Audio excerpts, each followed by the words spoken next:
This is the Daily Tech News for Friday, April 4th, 2025. We tell you what you need to know, follow up on the context of those stories, and help each other understand. Today, Andy Beach tells us about the intersection of AI and advertising today, and more from your emails. All right, I'm Jason Howell. And I'm Huyen Dow. Let's start with what you need to know with the big story.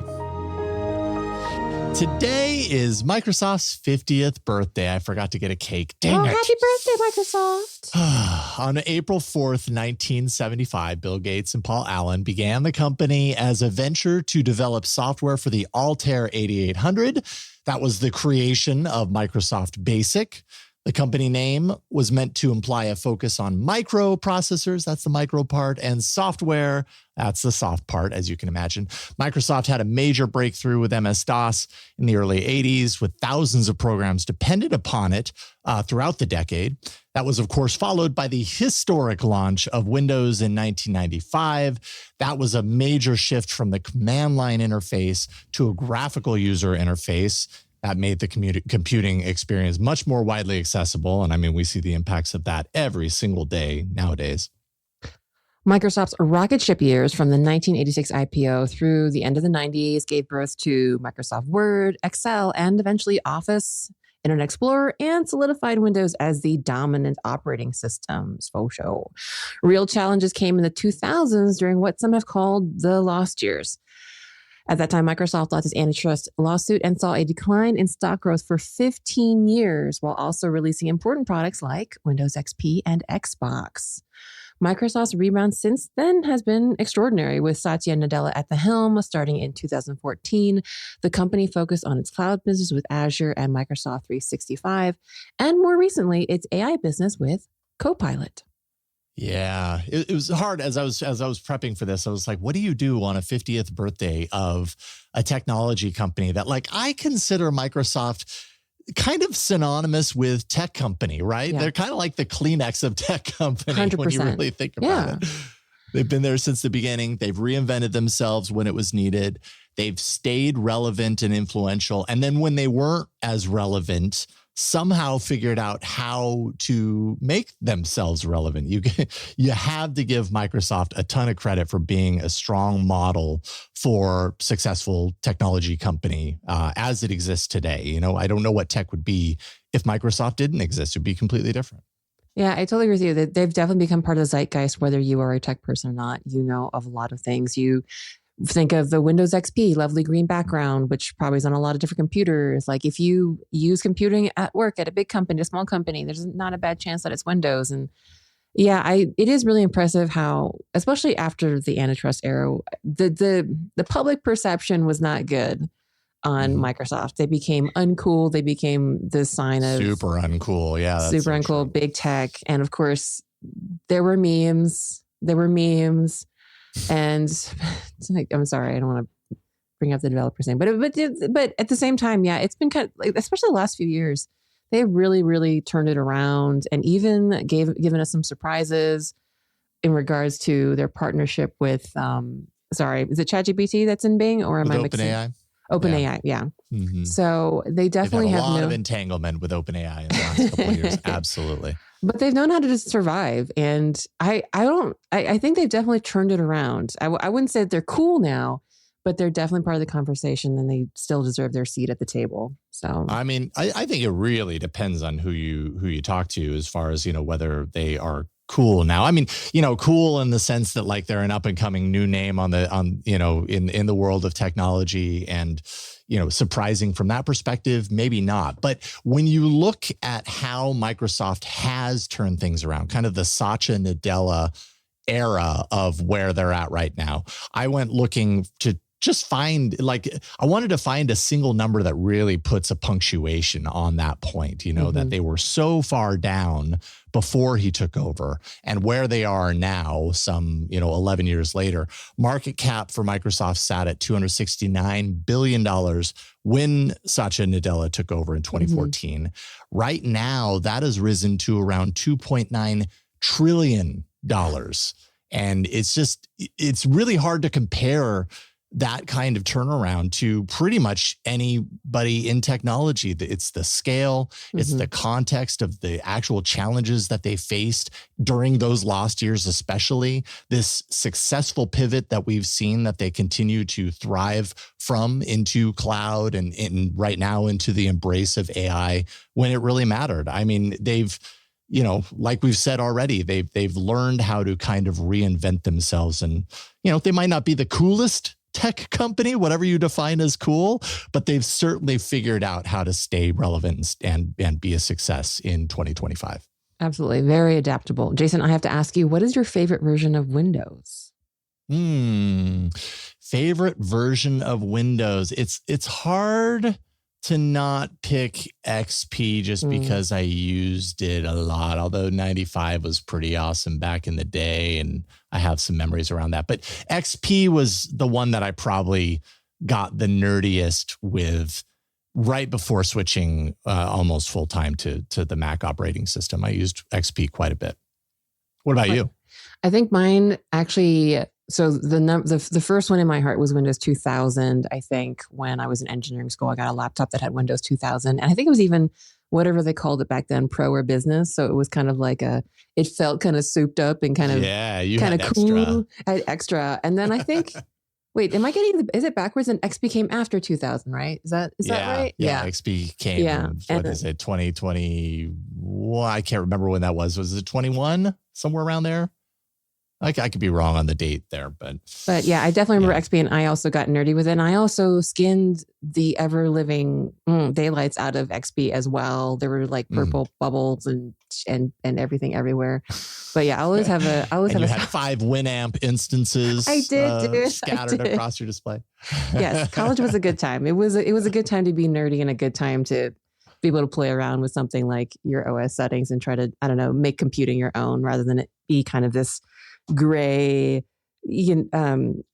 static, blocky, kind of nondescript thing. Although that is kind of iconic. I think was it Dbrand in their April Fool's Touchgrass website. It actually had a very Windows 3.1 vibe, and I think there was a kind, warm nostalgia that hit my heart when we were scrolling down that page. Yeah, I have a lifelong love of the game Minesweeper.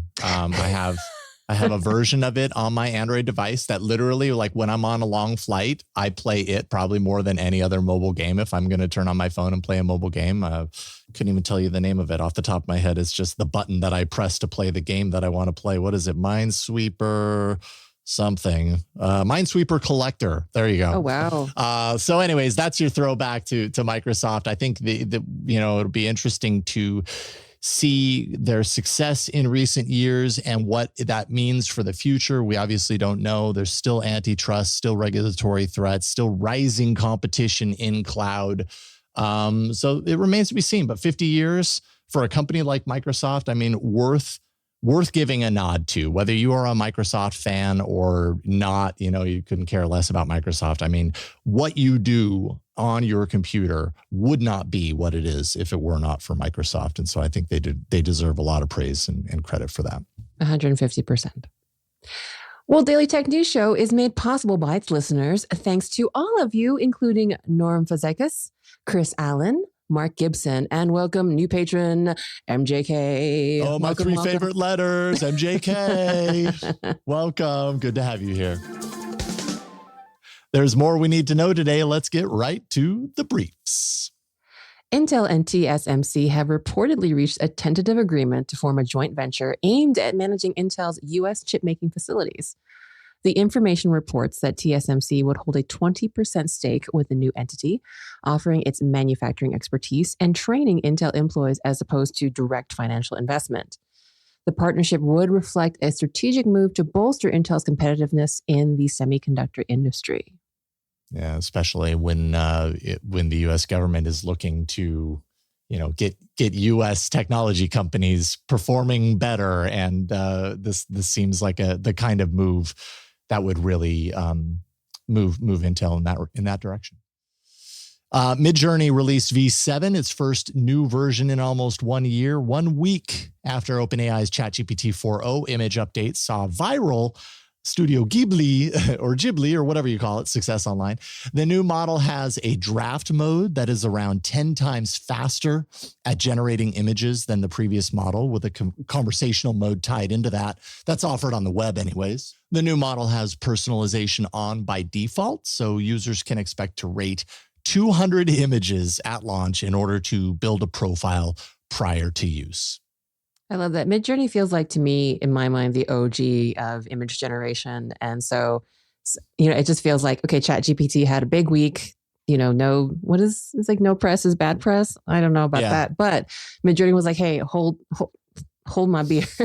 I got a new version too. I'm still here. Hold my AI generated beer. Maybe Midjourney is the Rodney Dangerfield of image generation AI system. Fucking no respect. Hey. I see Midjourney now adjusting its tie and getting ready. I like it. Well, some iPhone users who updated to iOS 18.4 have reported the sudden appearance of games on their device without permission. In certain cases, these games were previously installed and later removed, while in other instances, the apps had never been part of the user's app library. Apple has not yet commented on this unusual behavior. Yeah, no one wants apps suddenly appearing on their device that they didn't install, especially for a company like Apple that is very much about privacy and security and kind of controlling that experience. It's a little weird. It's obviously a mistake and unintentional. I guess we don't actually know, but I'm assuming it's pretty unintentional, and Apple will address it.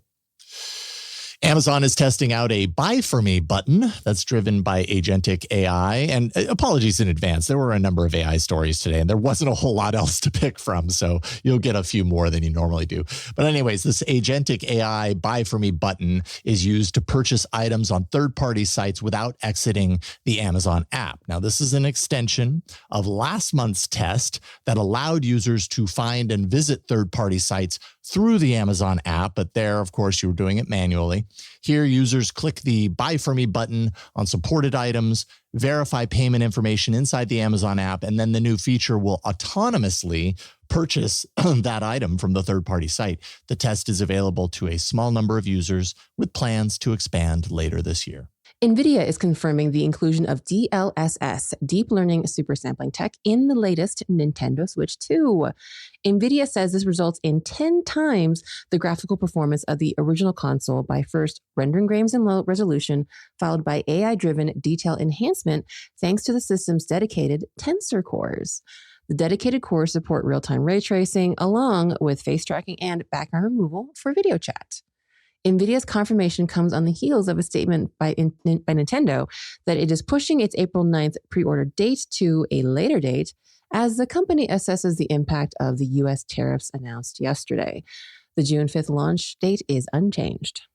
Yeah, and I'm sorry I got that date wrong. I think it was announced on Wednesday, so my apologies there. But I think this was a question that we had yesterday when we were talking about this, is what is the direct impact, like the immediate impact of the fact that the tariffs were announced right around the time Nintendo also announced its new console.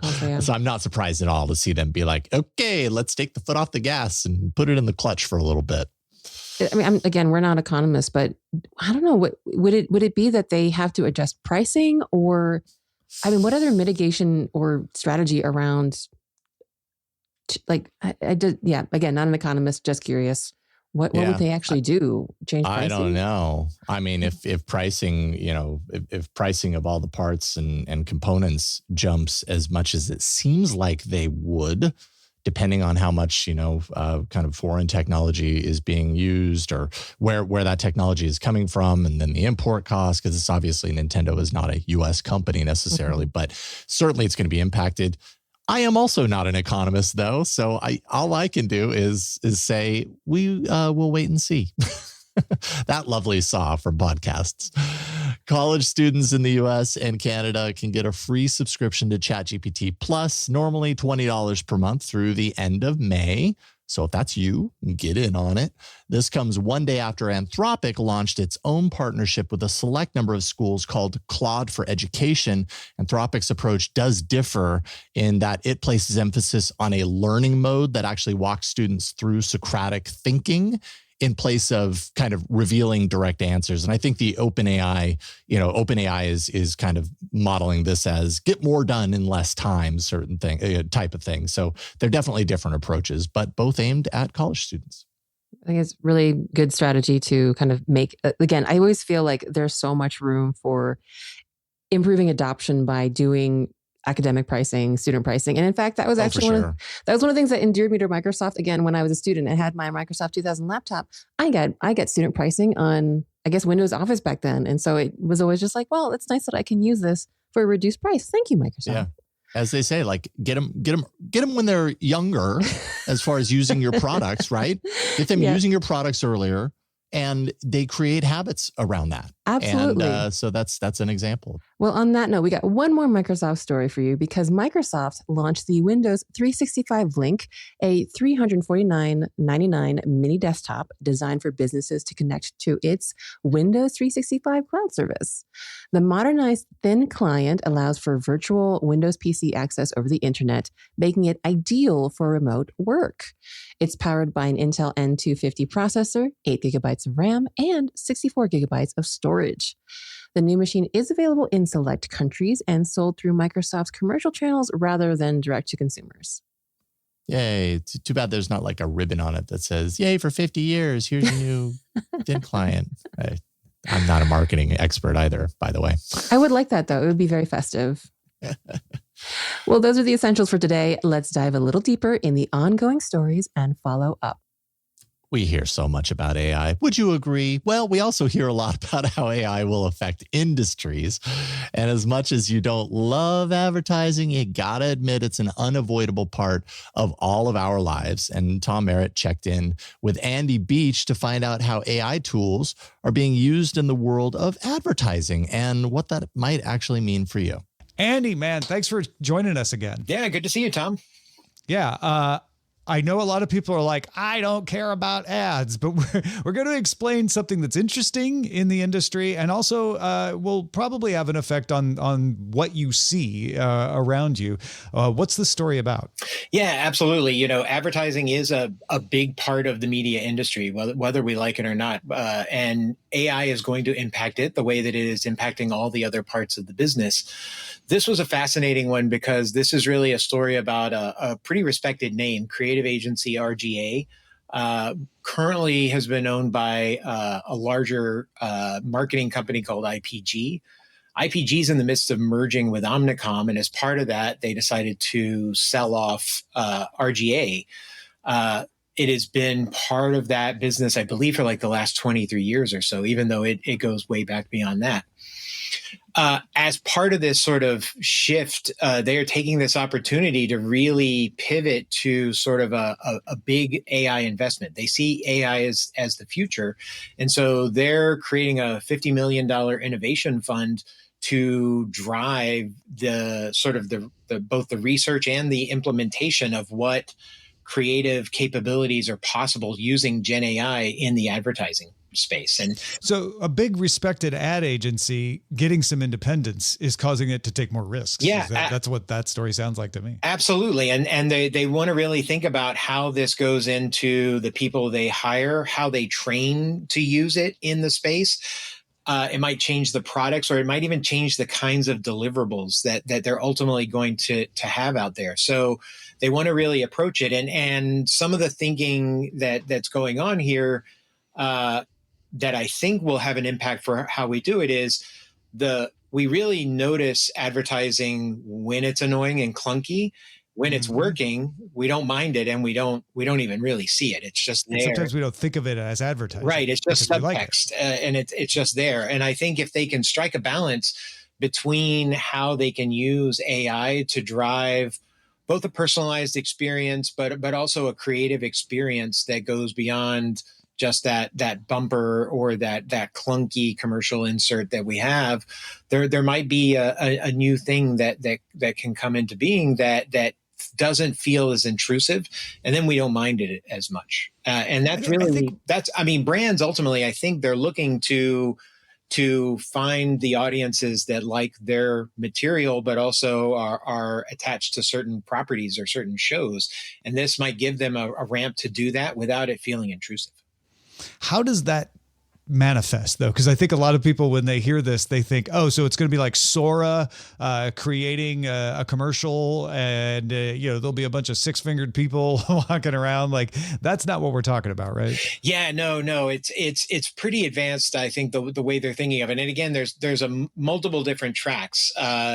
Whether it's a synthetic actor that is involved in part of it. There are other articles out there about that right now as well.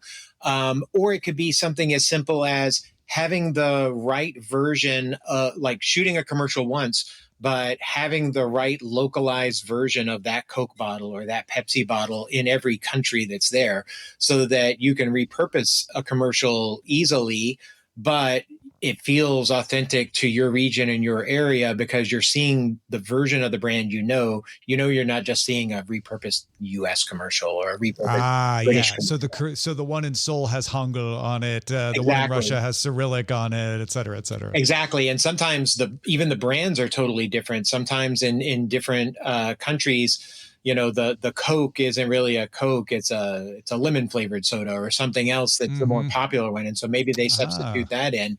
I think this is also a way they're going to go back in and probably look at, and this isn't really covered in the article, but I know I've heard conversations in the industry around going into back catalogs of content where in the past it highlighted a specific maybe pen or a specific car, and we now will in the future we will have the technology to substitute or swap out a different brand potentially in there, and that's a place a brand agency might take a bet and go try remonetizing old content that's known and loved by inserting their brand into it in some way.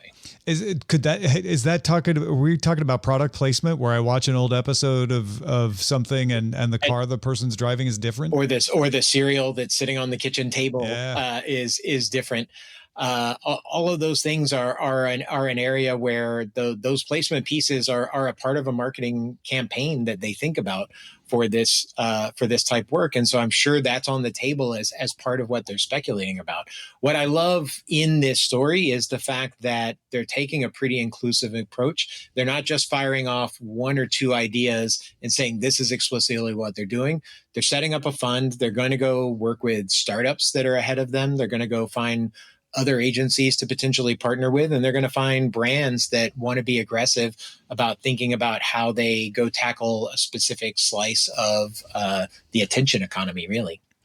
Yeah, and this allows what is an older company to act like a newer company because the bigger companies are a little slower. Absolutely. I think it's a great opportunity, and it feels like a right time to me if a company is going to go try something bold around generative AI. This is a good way to do it. So I'm optimistic to keep tabs on it, and I hope it's something that proves successful over the next couple of years. Is there a way if I see something that I can go, I bet that was RGA? Like, how will I know? There are often pieces, and this is more in the industry space, but things like Ad Age will often have big announcements that come out about a certain brand tying themselves for the next year to a specific agency. And so that's the place I'll be watching to see whether they've signed up like a BMW or a Coca-Cola or somebody else. And then I'll be looking for those ads across multiple properties, online, in TV shows that I watch, even maybe in the podcast that I'm listening to. Well, folks, if that sounds like too much work for you, let Andy do it for you. He's got a Substack where he writes up this sort of thing. And if something like that becomes really interesting, I'm sure he's going to talk about it. Where can folks go to get that, Andy? Thanks, Tom. Yeah, so I'm writing over at Substack. It's abeach.substack.com. That's abeach.substack.com. Awesome, man. Thanks for joining us. Thanks again, Tom. Join in the conversation in our Discord, which you can join by linking to a Patreon account at patreon.com/DTNS. We end every episode of DTNS with some shared wisdom. Today, Luigi Capel is helping us understand. Luigi writes, "Hey team, I enjoyed the short history of the smartphone today. That brought back some memories from my days as a wireless computing evangelist. Among the businesses I started and ran was the New Zealand Smartphone and PDA Academy, where I taught people how to use these devices, as well as retail floor staff on how to sell them. Those were also the early days of ebooks, long before the Kindle arrived.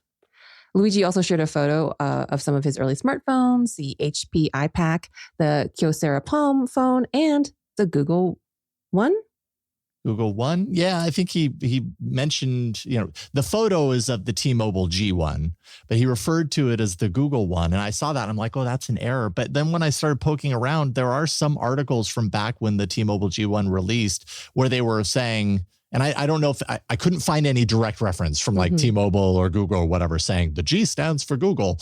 This is the weird little pathway, rabbit hunt or whatever that I ended up on when I read this. But some did refer to it as the Google One. So I think I know where you're coming from. that had never occurred to me before that it might be the Google One instead of the G1. Interesting. TIL.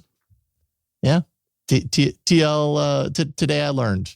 Today I learned. TILG1. Okay, there we go. If you have an interesting story or an interesting history with early smartphones or really any technology, share your story. Feedback can be sent to dailytechnewsshow.com. Thanks to Andy and Luigi for contributing to today's show. Thank you for being along for Daily Tech News Show. The show is made possible by our patrons on patreon.com/DTNS. DTNS has a live version called DTNS Live on YouTube and Twitch. You can find details on that and more on dailytechnewsshow.com. We'll talk to you on Monday. This week's episodes of Daily Tech News Show Briefing were created by so many people, and here they are. Host, producer, writer Tom Merritt. Host, writer Jason Howell, also Jen Cutter. Co-host and writer Huyen Twitdow. Co-host Rob Dunwood and Shannon Morse. Producer Anthony Lemos and Roger Chang. Editors Hammond Chamberlain, Victor Bognot. Science correspondent Dr. Nikki Ackermans. Social media producer and moderator Zoe Detterding.